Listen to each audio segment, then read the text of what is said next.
بسم اللہ الرحمن الرحیم۔ دینی تعلیم کا رسالہ نمبر 7، صفحہ نمبر 13۔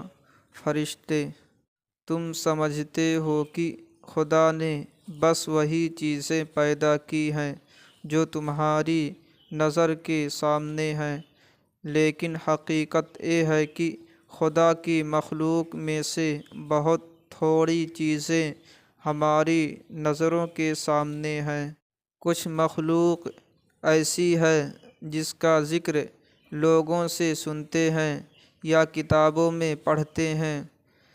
کچھ ایسی مخلوق ہے جو خوردبین سے نظر آتی ہے، وہ ہر وقت ہمارے آس پاس موجود ہے، ہمارے سانس کے ساتھ بدن کے اندر اور باہر جاتی آتی ہے، لیکن خوردبین کے بغیر نظر نہیں آ سکتی۔ اس کے علاوہ خدا جانے کتنی مخلوق ہے جس کو خدا ہی جانتا ہے، ہمیں اس کا پتہ بھی نہیں ہے۔ پس فرشتے بھی خدا کی ایک ایسی مخلوق ہیں جو ہمیں نظر نہیں آتے۔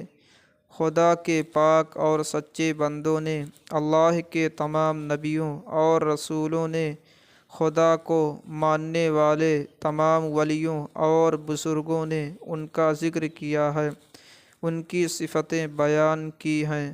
تمام مذہبی کتابوں میں ان کا ذکر کیا گیا ہے اور بتایا گیا ہے کہ وہ نور کے بنے ہوئے ہیں، نہ مرد ہیں نہ عورت ہیں، وہ نہ کھاتے ہیں نہ پیتے ہیں، بلکہ اللہ تعالیٰ کا ذکر ان کی غذا ہے۔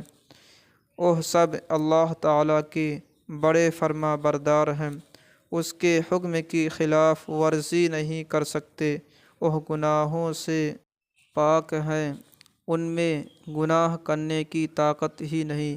وہ قدرت کے اس بہت بڑے کارخانے میں جس میں چاند، سورج، زمین، آسمان، سمندر اور پہاڑ مشین کے پرزوں کی طرح کام کر رہے ہیں، مختلف ڈیوٹیوں پر لگے ہوئے ہیں، جن کو بغیر سستی و کوتاہی کے بلا چوں و چرا انجام دیتے ہیں۔ کچھ فرشتے بارش برسانے کے کام پر لگے ہوئے ہیں، کچھ روزی پہنچانے کے کام پر، کسی کے سپرد موت کا کام ہے، اور کسی کے متعلق یہ ہے کہ خدا کے حکم سے ماں کے پیٹ میں بچے کی حفاظت کریں اور اس کو غذا پہنچائیں، یہ انداز مقرر کریں کہ اس کی کتنی عمر ہوگی، وہ بڑا ہو کر کیسا آدمی ہوگا۔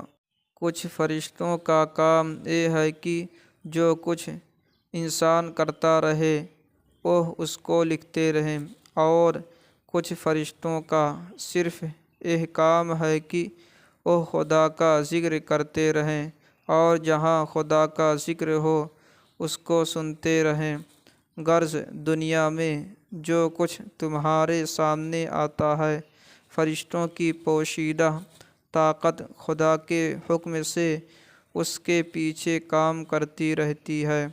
ہر ایک ڈیوٹی پر بے شمار فرشتے لگے ہوئے ہیں، ان کی پوری گنتی اللہ کے سوا کسی کو معلوم نہیں۔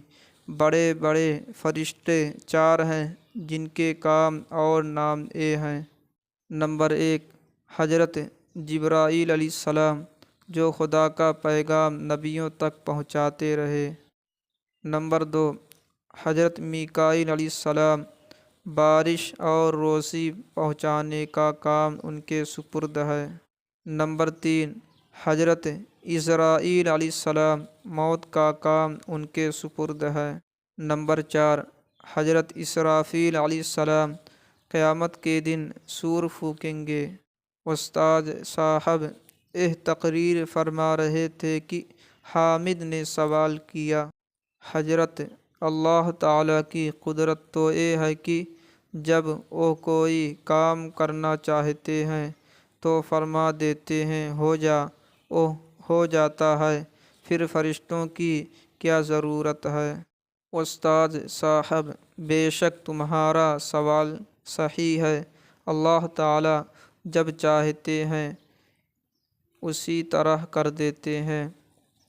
اللہ تعالی خود قرآن شریف میں فرماتے ہیں، انما امرہ اذا اراد شیئا ان یقول لہ کن فیکون، سورہ یاسین۔ اللہ تعالی جب کسی کام کا ارادہ کرتے ہیں تو ان کا کام یہ ہوتا ہے کہ فرما دیتے ہیں کہ ہو جا، ہو جاتا ہے۔